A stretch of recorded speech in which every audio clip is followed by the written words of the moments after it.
With that, let's get into the second part of the presentation. Again, just a reminder, we are recording this session and we want to hopefully be able to use it for some of the shift workers in your facility who may not be able to get to a training during the normal business hours. So I will bring up the presentation again and put us on full screen. So welcome back. This is the second part of the presentation. And what I want to move into now is a discussion about, again, organizational and system ethics. And as we already talked about, when we talk about organizational ethics, we're talking about the standards and behaviors, the policies that guide the actions of an entire organization. But when we get to this slide, I tend to focus on the third points on both the left and the right, taking responsibility for the impact of an organization's actions and taking responsibility for the negative effects of the system. So on the right side, and I use this fairly frequently, I tell people, think to those times when you have dealt with people who nothing was ever their fault. And nobody else worked but them. Everybody else is a liar but them. And when people adopt those types of attitudes, I would suggest to you they're trying to play the victim. And I'm not suggesting to you that there are not legitimate victims in society, but what I am saying is that when you are a victim, then that tends to relieve or absolve you of any responsibility. But if we refuse to take responsibility for our actions, for our decisions, then that will inevitably lead to a negative environment and negative effects because there are no perfect organizations. And so the question becomes, what does an organization do, or how are they going to respond when negative things happen? And so let me just give you two quick examples on this. And one going back a few years, another one a little bit more recently. And the first one is a classic example I often refer to of the incident that occurred a few years ago at Starbucks in Philadelphia. Many of you may recall this. It got a lot of media attention at the time, where two black gentlemen walk into a Starbucks, they sit down, they don't order anything, they get confronted initially by staff, and eventually law enforcement is called out, and then everyone gets out their cell phone, and it was, if nothing else, a public relations nightmare for Starbucks. So for those of you who may recall, Starbucks' reaction to this situation was to do several things. And we can argue about whether they would have done it, but for the amount of publicity it received. But again, in this day and age, it seems like almost anything we do at any level, whether it be individually or organizationally, it can rise to the attention of the media or social media, et cetera. So what they did was they, first of all, apologized, which I think is important. I believe they fired the employees that were involved. They made significant charitable contributions to some organizations that these two individuals supported. And then the big thing you probably remember is that they took a particular day and closed, I believe it was somewhere along the lines of 14 or 1,800 stores, all in the same day for 4 hours, so that all of their employees could undergo what I believe they called cultural sensitivity training. Now, I think all of those were good steps, but it doesn't end there. In my view, what is important is, are they then going to walk their own talk? Are they then going to apply the standards and principles that they were given in the training? And are they going to hold people accountable? Because we know, again, through different media sources, that there have been subsequent incidents at other Starbucks. There was one in Tucson not too long ago, which was kind of the opposite, where law enforcement was present and customers didn't like that, and the staff asked apparently the law enforcement officers to leave. There was another incident in California where the person who takes the orders and writes the name on the cups for, I guess, a police officer made an order and they wrote the word pig on the cup. So all of these are examples of, okay, is Starbucks taking immediate action to hold those individuals to account for what they've done? A more recent example of this, and this is emerged in light of all of the protests that have been going on with regards to social injustice, racial inequality, and so forth, is there's an actor who appeared, I should say, on the TV show The Flash. It's a superhero show on the CW. It came out that he had posted several offensive, misogynistic, racist comments on social media. And this had been a few years ago, but nevertheless, they were still there. And when these came to light, the reaction of the network was to immediately fire him off the show. Now, I understand people may say, well, that's cancel culture, or what about free speech? And I'm not going to argue that certainly people have the right to disagree and free speech rights, but I think equally organizations have the right and the ability to have consequences for employees that are representatives of their organization, of their brand, to take action when their behaviors are inappropriate and create a negative impression about what type of individual that organization supports. Again, things we see on almost a daily basis. One contrast here is between the idea of a boss and a leader. On the left side, bosses are those who tend to be demanding, authoritarian. In other words, they rely on title rather than ability or skills or, again, leadership to persuade people to follow them. They issue ultimatums. It's all about them. They see people purely as instruments or tools for their own designs, and then they take credit, perhaps inappropriately, for other people's work, or at the very least, they fail to acknowledge or give credit to a group of individuals in a particular situation.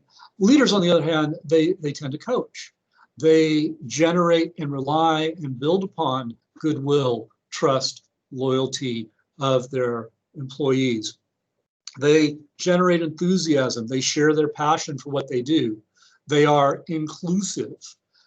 They develop people. They want people to grow, to get better, to have more skills. And then they give credit where credit is due. And as we talked about a little bit before the break, giving credit is important, yes, but be sure that in doing so, you are inclusive of everyone who made the contribution, and acknowledge that. Because that slide on the power of a thank you, I don't think can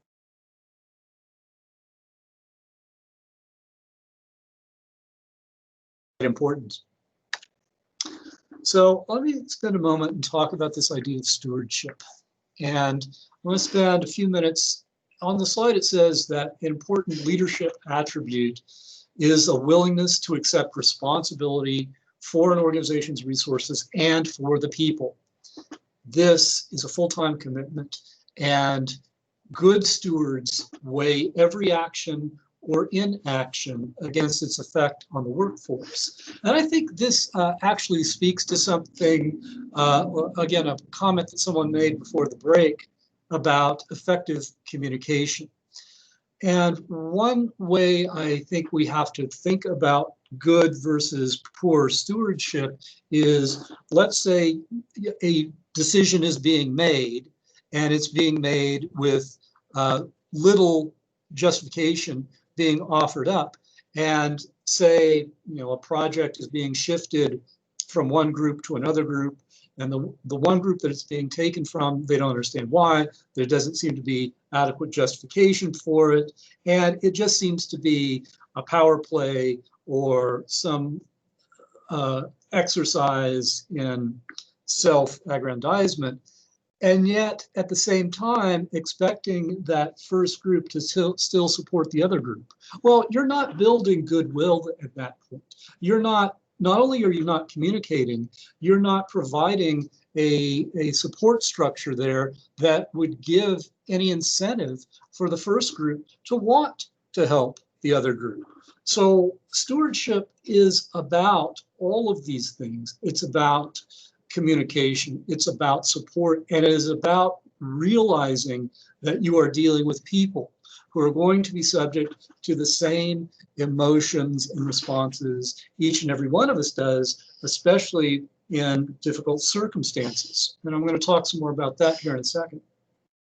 So I've been thinking more and more these days about Emerson. I've been reading some more of him. And he once said that a man is what he thinks about all day long. Of course, update that to say a person is what he thinks about all day long. But I think this is true. I think that what people tend to focus on, what they tend to concentrate or meditate or think about all day long tends to get reflected in their behaviors. So if it is about both outcomes and ethics, if it's about both personal well-being and the well-being of others, in other words, taking into account, again, those stakeholders, those co-workers, the people who are being impacted by our decisions, if it's about how they should make what they do matter, then these, I believe, are the instincts for becoming a good leader. Just an observation here about how the word sword and the word words have the same letters, but just as importantly, they have the same effect if not handled properly. Words matter, and words can encourage, they can instruct, they can inform, but they can also do damage. And we have to be cognizant of our language, especially in the workplace, each and every day. So I think good things that leaders can say are things like, here's the situation. In other words, being willing to explain all of the facts or their understanding of a circumstance or a situation.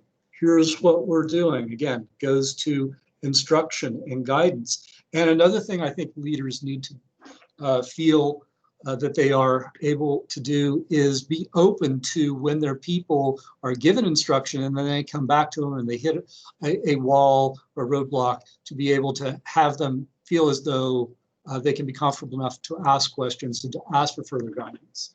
Asking what people need, asking for people to explain the situation and the circumstances from their perspective, to remember the values, to demonstrate that you trust people and that they can trust you to, again, do what you say, to always try to do better, to always go back and analyze, debrief, especially in a challenging situation, and celebrate those victories. I don't think we do this enough sometimes. I mean, we get enough, whether we call them defeats or setbacks in our work. When we get those victories, let's celebrate them. And let's, again, acknowledge all of those who contributed to the project or to the victory. One of the things I tell especially new managers is to, and it deals with, I think, all of these things, is, you know, be a walk around manager. Know your people, know what they're doing, know what their projects are, know what their concerns are. Because if people don't know who you are, then they may not know who they're supposed to follow. I many times am astonished, I think, when I go to certain offices and I do a training and they don't know the name of the county manager. Now, granted, the county manager's got a big job and she can't maybe go around and see 2,600 people on a regular basis, but I think there should be an awareness of our leadership structure here at the county. Henry Gruland once said that being a leader is more than just wanting to lead. Leaders have empathy for others and a keen ability to find the best in people, not the worst, by truly caring for others. And again, this gets to these concepts of we're dealing with people, and people do have emotions, interests that are going to be impacted by an organization. Let me give you an example. I've been following some stories and podcasts that have been talking about the economic impacts that the pandemic has been having in this country. And certainly, as we all know, it's had significant impacts on certain people's employment. So one podcast I was listening to, it began with a woman telling a story about how she was working remotely from home and she received an email that said, okay, everyone in your group needs to get on this teleconference on this date and time. And so they all get in on the teleconference. A manager comes on the line and reads a 3-minute script. And at the end of the script, he says, now everyone on this teleconference is being let go, and then hangs up. Now, I won't take issue with whether or not the organization needed to let those people go because of financial circumstances. But what I will take issue with is their approach, is their lack, in my view, of empathy in how they dealt with that situation. Because especially when you're talking about people's income and their livelihoods, that is a circumstance where it needs to be handled in a way that takes not only the decision and the need for the decision, but also the likely reaction that people are going to have to it. And it's not just the reaction of the people who are let go, it's going to also be the reaction of the people who are still in that organization, because they're going to know about this. And they may think to themselves, well, if this is how this organization treats these people in this particular instance, why should I think that I would be treated any differently? And it may give people pause, and it may make people question whether or not this is an organization they want to continue to be associated with. So how we treat our employees speaks volumes about our organization, especially when they choose to take the next step. And I've had an example of this just recently. How do you treat people when they decide to move on, whether it be to another department, organization, what have you? Do you support them? Do you thank them for their contribution and make them feel as though they've made a difference? Or do you ostracize them? Do you shut them out, not talk to them until their last day in the office? I think that speaks a lot about an organization.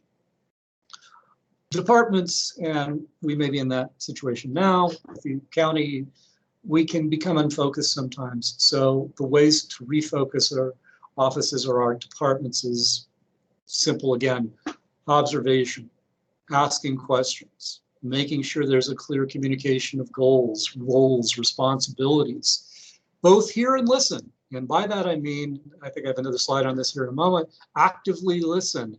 Many times when we think we are listening to someone, what we're really doing is just preparing for the next thing that we're going to say.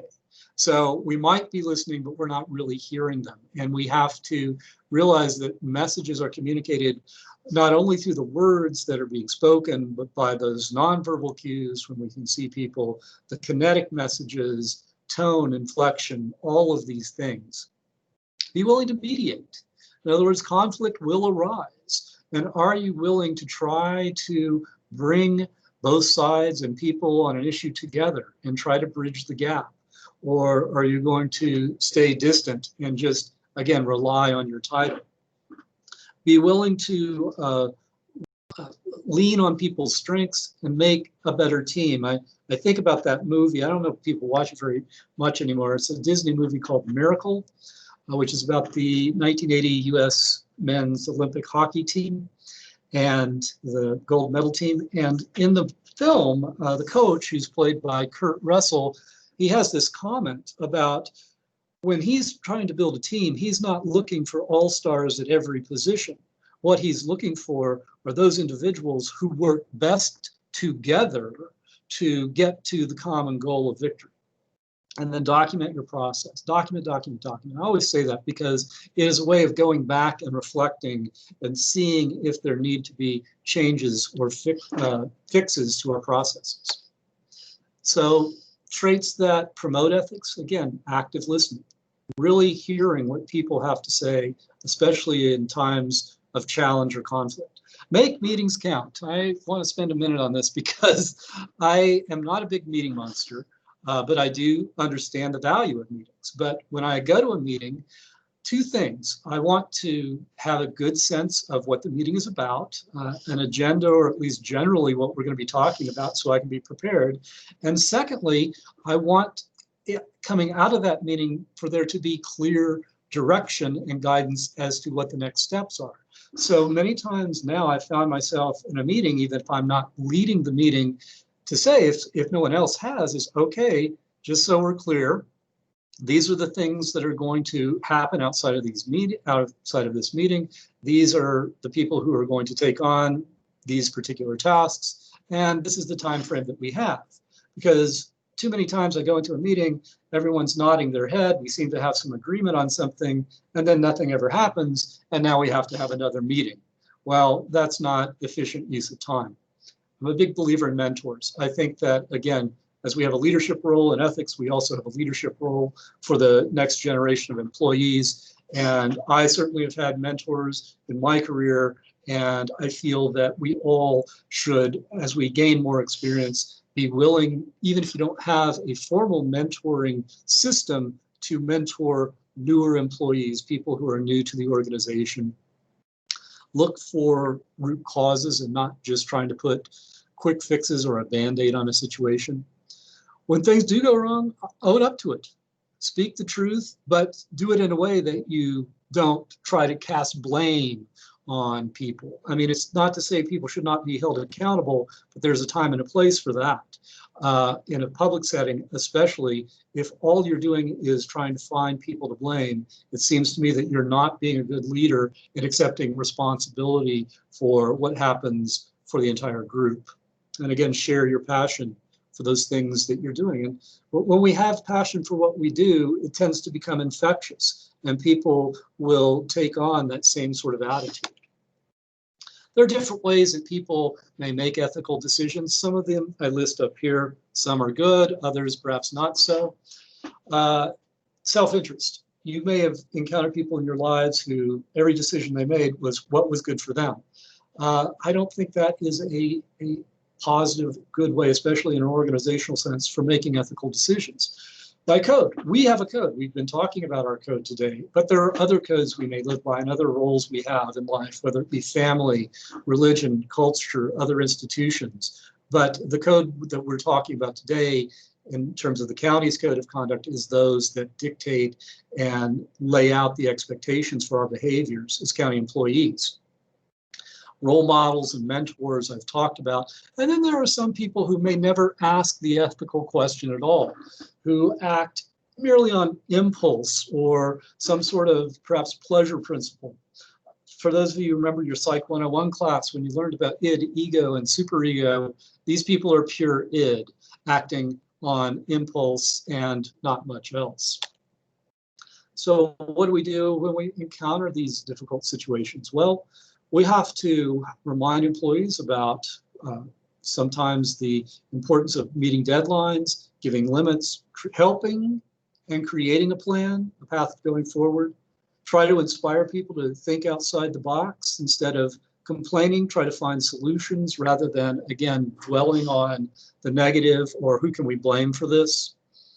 Detach yourself when you see someone else who is being aggressive. Don't feed their aggression, because what I have observed many times is what is behind aggression is either a form of fear and or insecurity. Be empathetic and understand all perspectives. When people come to me and they want to complain or talk about a situation, my basic rule is I will listen, but I don't judge, because I know that I'm just getting one perspective or one side of the story in the moment. And then always be willing to, when you come out of a difficult situation, figure out the lesson. What is the takeaway? How can we use this experience in the future when a similar circumstance may arise so that we operate better or we react in a way that is more positive? Because our consequences for not acting ethically are laid out here. People become suspicious of us. They don't trust us. This has an impact on morale overall, and that will get reflected out to the public, and their confidence in us will be shattered. So these are very real consequences when we fail to think about these principles, these values that we're expected to uphold each and every day. So I'm going to move in these final few slides here into talking about a little bit more about our office and about how we handle complaints. When I first started with the county a bit more than 7 years ago, we handled primarily formal complaints. These are the signed and sworn complaints that are heard by the Conduct Review Board, and I'll talk about them in a moment. We do also accept either anonymous or informal complaints or inquiries. These are ones that are not heard by the board, but may be raised either by the public or by other employees with regards to what they think is inappropriate conduct. It may not be a code of conduct violation per se, but it nevertheless may represent some other policy violation. And what we will do with those normally is we will forward them on either to the relevant department or to Human Resources for them to do an investigation. And it can be anything, simple things like people see someone driving a county vehicle and they obeying traffic laws or something like that. Those things will get reported to us. But the informal process is more than just complaints. It's also about trying to answer questions when people don't know where else to turn.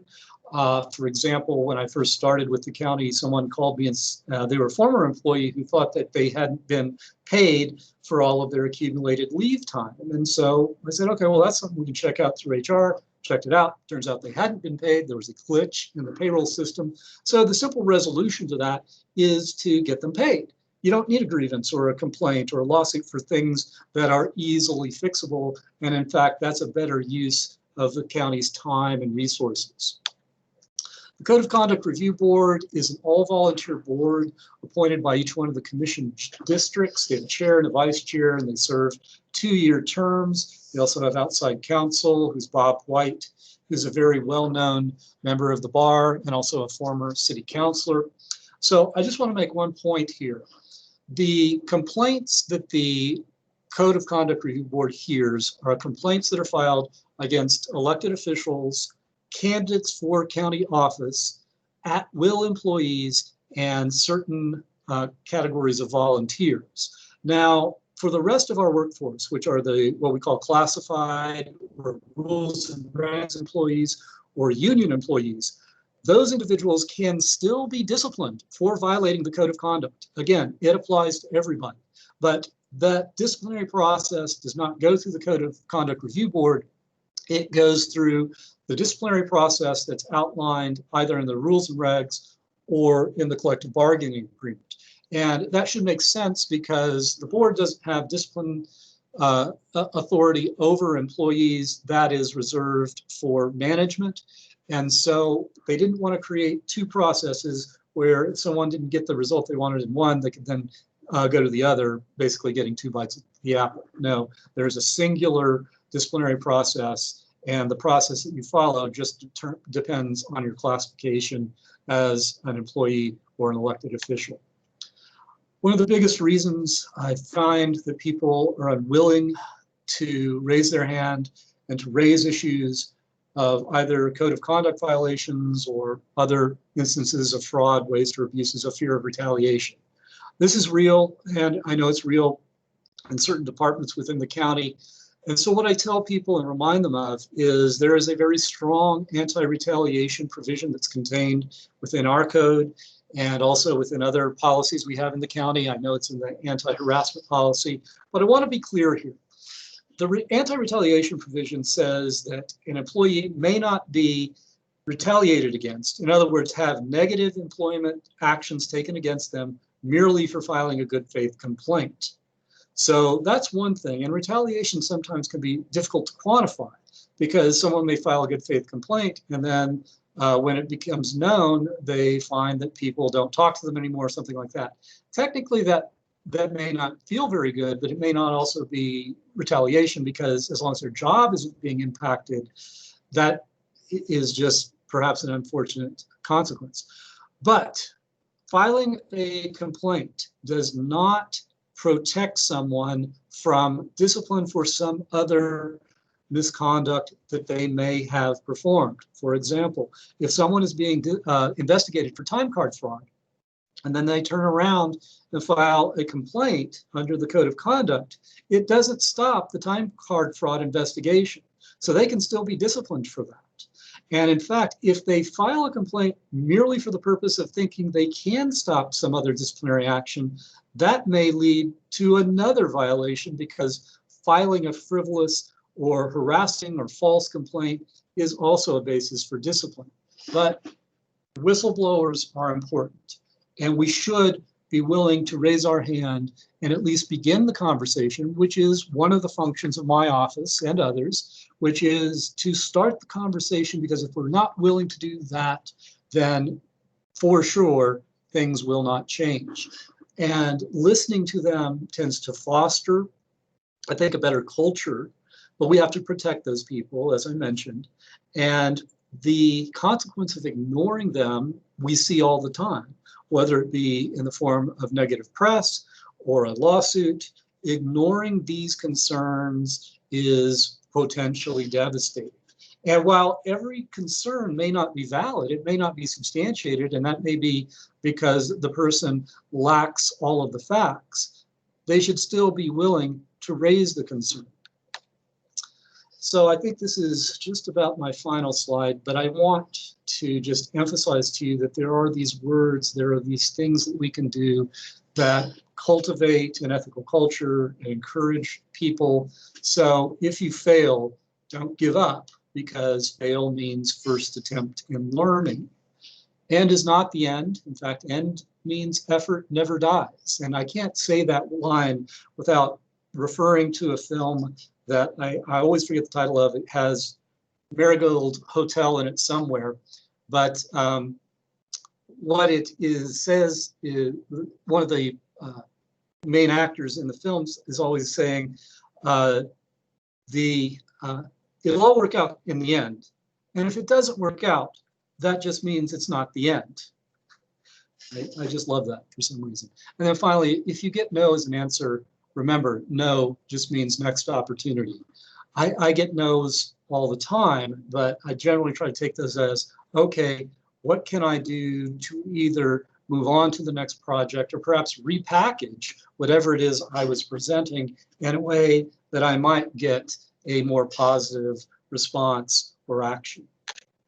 So this is the final slide here. Again, just gives you a flavor of some of the other things our office does, gives you that contact information. And so with that, I'm going to take us off of share screen again, right at a little after 10:30.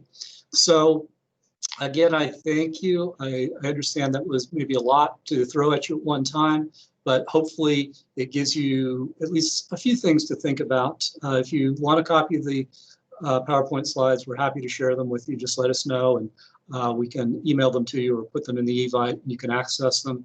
But again, I want to give everyone the opportunity to, if you have questions, if you want to say something, give a comment. I'm happy for us to use this time now before we conclude.